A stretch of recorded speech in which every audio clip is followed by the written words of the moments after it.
जो गुण पहाड़ के हैं वो नदी के तो नहीं, फिर भी पहाड़ों में भी परमात्मा है, नदी में भी, कण कण में परमात्मा।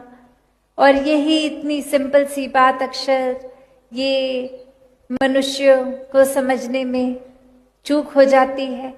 और यही जाति पाति के फर्क बना लेते हैं मनुष्य कि वो इंसान कहीं और है, कुछ और जैसा दिखता है, वो काम कुछ और करता है और मेरा रोल कुछ और है, मैं कोई और काम करता हूँ, कहीं और से हूँ, भाषा कुछ और है।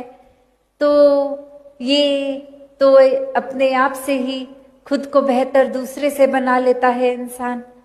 पर बात वही कि परमात्मा की ही रचना, हर मनुष्य में भी परमात्मा, तो कौन ऊंचा कौन नीचा।